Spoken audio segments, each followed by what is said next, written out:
എനിക്കായി കരുതുന്നവൻ, ഭാരങ്ങൾ വഹിക്കുന്നവൻ, എനിക്കായി കരുതുന്നവൻ, ഭാരങ്ങൾ വഹിക്കുന്നവൻ, എന്നെ കൈവിടാത്തവൻ, എന്റെ യേശുവൻ കൂടെയുണ്ട്.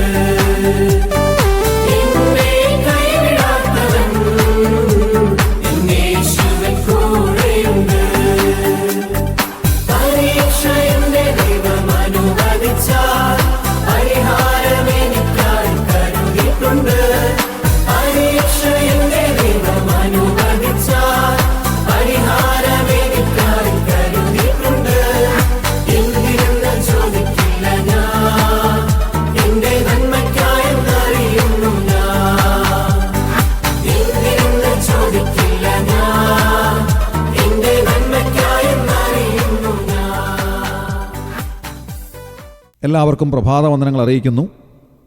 ഒരു അനുഗ്രഹിക്കപ്പെട്ട ദിവസം കൂടെ ദൈവം നമുക്ക് സമ്മാനിച്ചിരിക്കുന്നുവല്ലോ. ദൈവത്തിന് നന്ദിയോടെ സ്തോത്രം ചെയ്യാം.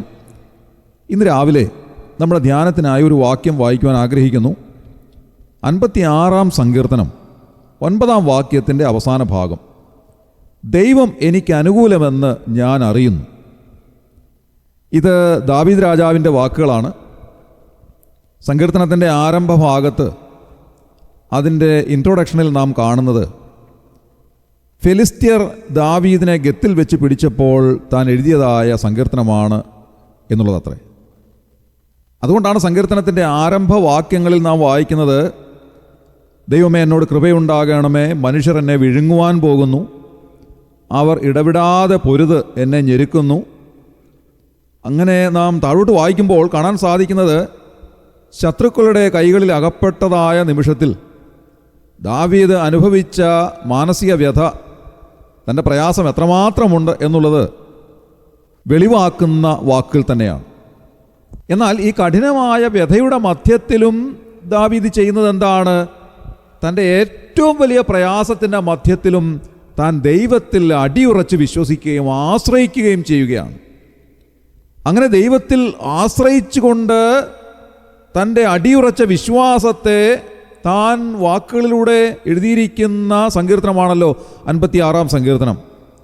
താൻ പറയുകയാണ് അതിൻ്റെ 3-ാം വാക്യത്തിൽ, ഞാൻ ഭയപ്പെടുന്ന നാളിൽ നിന്നിൽ ആശ്രയിക്കും, ഞാൻ ദൈവത്തിൽ അവൻ്റെ വചനത്തെ പുകഴും, ഞാൻ ദൈവത്തിൽ ആശ്രയിക്കുന്നു, ഞാൻ ഭയപ്പെടുകയില്ല, ജഡത്തിന് എന്നോട് എന്ത് ചെയ്യുവാൻ കഴിയും? അങ്ങനെ താൻ തൻ്റെ പ്രയാസത്തിൻ്റെ ഏറ്റവും പാരമ്യതയിലെത്തുന്നതായ സമയത്ത് പോലും ദൈവത്തിൽ പൂർണ്ണമായും ആശ്രയിച്ച് ദൈവത്തിൽ ധൈര്യപ്പെടുന്ന ദാവീദിനെയാണ് നാം കാണുന്നത്. നാം വായിച്ചതായ വാക്യത്തിലേക്ക് വരാം.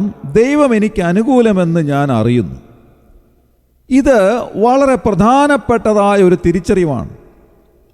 ശത്രുക്കൾ ദാവീദിനെ പിടികൂടിയത് വെറുതെ പിടികൂടിയതല്ല, കൊല്ലുവാനായിട്ടാണ്. അങ്ങനെ ഫെലിസ്ത്യർ ദാവീദിനെ പിടികൂടിക്കഴിഞ്ഞപ്പോൾ താൻ ചെയ്തതെന്താണ്? ദൈവത്തിൽ പൂർണ്ണമായും ആശ്രയിച്ചു. പഴയതിനേക്കാൾ ഉപരിയായി താൻ ദൈവത്തോട് അടുത്ത് ചെല്ലുകയാണ്. അങ്ങനെ ദൈവത്തിൽ പൂർണ്ണമായും ആശ്രയിച്ചത് കൊണ്ട് ദാവീദിനെ ദൈവം വിടുവിച്ചു എന്നാണ് നാം വായിക്കുന്നത്. ദൈവം ദാവീദിനെ വിടുവിച്ചു കഴിഞ്ഞപ്പോൾ താൻ പറയുകയാണ്, ഞാൻ വിളിച്ചപേക്ഷിക്കുമ്പോൾ തന്നെ എൻ്റെ ശത്രുക്കൾ പിന്തിരിയുന്നു, ദൈവം എനിക്ക് അനുകൂലമെന്ന് ഞാൻ അറിയുന്നു.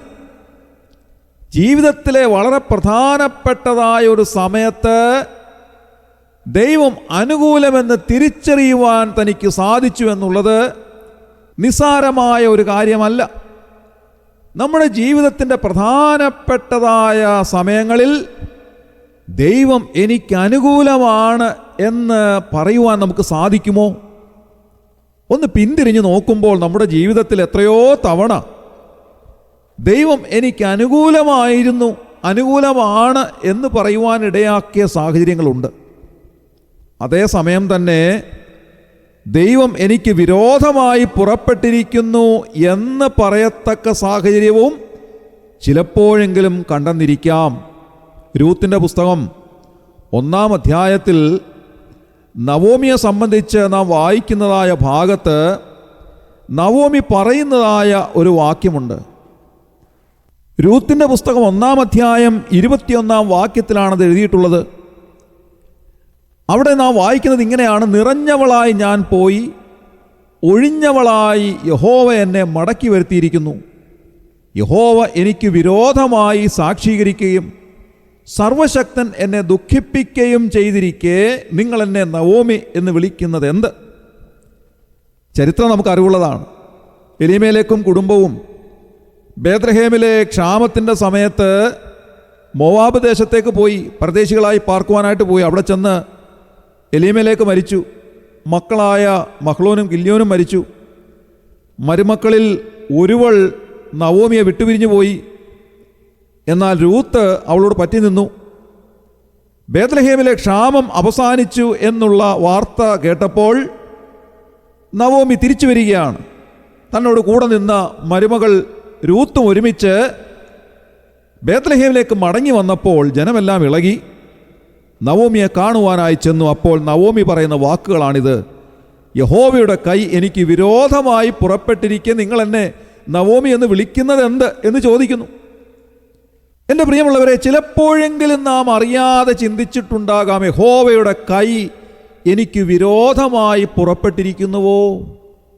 ദാവീദ് രാജാവ് പറയുന്നതായ ഒരു കാര്യം ഇത്തരണത്തിൽ ശ്രദ്ധേയമാണ്. ശത്രുക്കൾ പിടികൂടി കൊല്ലുവാൻ തുടങ്ങിയ സമയത്ത് താൻ പറയുകയാണ്, യഹോവയുടെ കൈ എനിക്ക് അനുകൂലമെന്ന് ഞാൻ അറിയുന്നു. നോക്കുക, എത്ര അത്ഭുതകരമായ ഒരു കാര്യമാണത്. കാരണം താൻ വിളിച്ചപേക്ഷിച്ചപ്പോൾ വലിയവനായ ദൈവം അവനെ വിടുവിച്ചു. ഇത് പല അനുഭവങ്ങൾ ദാവീദിനുണ്ട്. അതുകൊണ്ടാണ് താൻ അങ്ങനെ പറയുന്നത്. ഒരു ഉദാഹരണം ഞാൻ ചൂണ്ടിക്കാണിക്കാം. ശൗൽ ദാവീദിനെ പിടികൂടുന്നതിന് വേണ്ടി തൻ്റെ സൈന്യവുമായി ദാവീദിനെ വളഞ്ഞു പിടിപ്പാൻ അടുത്തു എന്ന് പറയുന്നതായ ഒരു ഭാഗമുണ്ട്. ശമൂവേലിൻ്റെ 1-ാം പുസ്തകം 23-ാം അധ്യായത്തിൽ അതിൻ്റെ 26-ാമത്തെ വാക്യത്തിൽ നാം വായിക്കുന്നത്, അവൻ്റെ ആളുകൾ വളഞ്ഞു പിടിപ്പാൻ ദാവീദിനോട് അടുത്തു എന്ന് പറഞ്ഞാൽ രക്ഷപ്പെടുവാൻ ഒരു മാർഗവുമില്ലാതെ വളഞ്ഞു പിടിക്കുവാനായിട്ട് അടുത്തു വരുന്നതായ ഒരു സമയത്ത് എന്താണ് സംഭവിച്ചത്? നാം വായിക്കുന്നത്, ആ സമയത്ത് ശൗൽ രാജാവിൻ്റെ അരികിൽ ഒരു ദൂതൻ വന്നിട്ട് പറയുകയാണ്, നീ എത്രയും പെട്ടെന്ന് തിരിച്ചു വരണം, രാജ്യം മുഴുവൻ ഫെലിസ്ത്യർ ആക്രമിച്ചിരിക്കുന്നു, അതുകൊണ്ട് ഒരു നിമിഷം കളയാതെ നീ മടങ്ങി വരണം എന്ന് പറയുകയാണ്. അടുത്ത നിമിഷം ദാവീദിനെ പിടികൂടുമായിരുന്നു. പക്ഷേ ആ പിടികൂടുന്നതിൻ്റെ അവസാന നിമിഷം ദൈവം ദാവീദിന് രക്ഷ നൽകുകയാണ്. ശൗലിനെ അവിടെ നിന്ന് മടക്കി അയക്കുകയാണ്.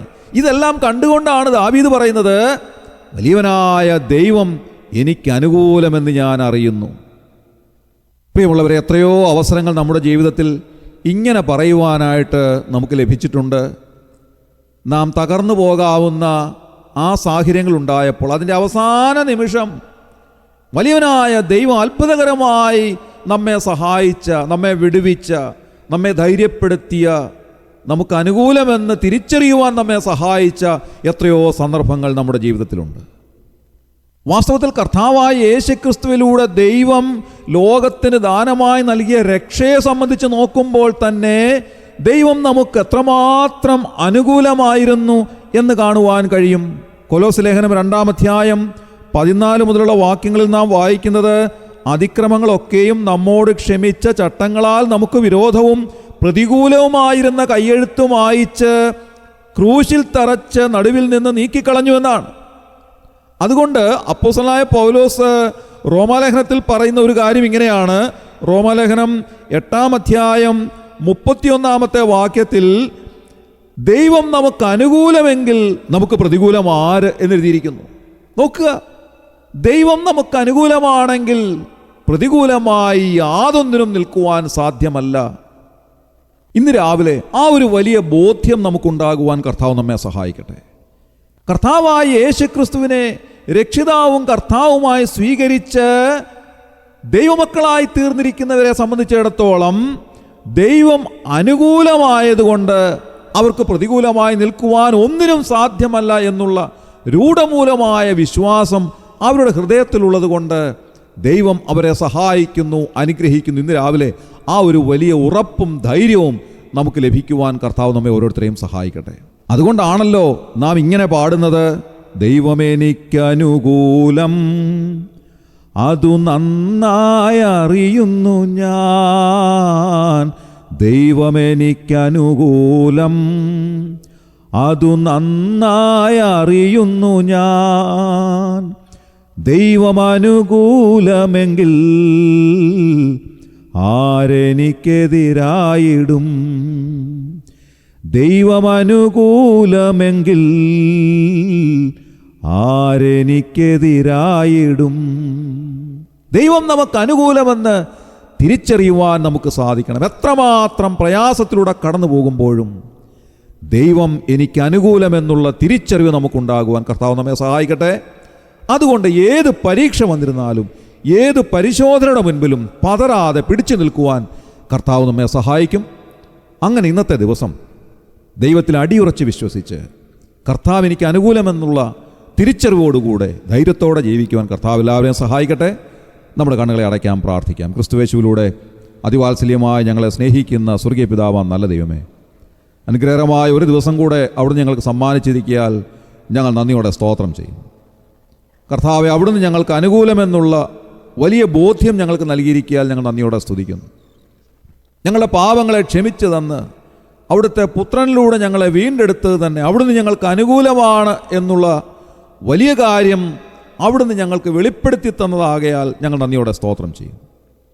ഇന്നത്തെ ദിവസം കർത്താവെ, ആ ഒരു വലിയ ബോധ്യത്തോടെ ജീവിപ്പാൻ ഞങ്ങളെ ഇടയാക്കണമെന്ന് പ്രാർത്ഥിക്കുന്നു.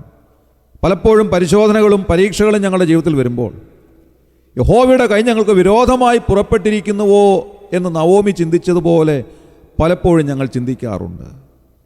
എന്നാൽ കർത്താവെ, അവിടുന്ന് ഞങ്ങളെ സഹായിക്കുന്നവനും ഞങ്ങളെ ശക്തീകരിക്കുന്നവനും ഞങ്ങളുടെ പരിശോധനകളുടെയും പരീക്ഷകളുടെയും മധ്യത്തിൽ ഞങ്ങളെ കൈവിടാതെ ധൈര്യത്തോടെ മുൻപോട്ട് ജീവിക്കുവാൻ ഞങ്ങളെ സഹായിക്കുന്നവനുമാകയാൽ ഞങ്ങൾ നന്ദിയോടെ സ്തുതിക്കുന്നു. അവിടുന്ന് ഞങ്ങളെ ഒരിക്കലും ഉപേക്ഷിക്കുന്നില്ല എന്നുള്ള വലിയ ബോധ്യം ഞങ്ങൾക്ക് നൽകി ഞങ്ങളെ സഹായിക്കണമെന്ന് പ്രാർത്ഥിക്കുന്നു. ഇന്നത്തെ ദിവസം എല്ലാവരെയും അവിടുന്ന് ധൈര്യപ്പെടുത്തണമേ. അവിടുന്ന് ഞങ്ങൾക്ക് അനുകൂലമാണ് എന്നുള്ള വലിയ ബോധ്യത്തോടെ ജീവിപ്പാൻ ഞങ്ങളെ ഇടയാക്കണമേ. അവിടുത്തെ വഴികളിൽ നിന്ന് ഇടത്തോട്ടോ വലത്തോട്ടോ മാറാതെ അവിടുന്ന് ഞങ്ങൾക്ക് അനുകൂലമെന്നുള്ള വലിയ ബോധ്യത്തോടുകൂടെ ഇന്നത്തെ ദിവസം മുൻപോട്ട് ജീവിപ്പാൻ എല്ലാവരെയും അവിടുന്ന് ഇടയാക്കിയാട്ടെ. അവിടുന്ന് അങ്ങനെ ചെയ്തതിനാൽ ഞങ്ങൾ നന്ദി പറയുന്നു. ഞങ്ങളുടെ പ്രാർത്ഥന കേട്ടിരിക്കിയാൽ സ്തോത്രം. ഞങ്ങളുടെ കർത്താവിൻ്റെ രക്ഷിതാവുമായ യേശു ക്രിസ്തുവിൻ്റെ ധന്യമായ നാമത്തിൽ തന്നെ ആമേൻ.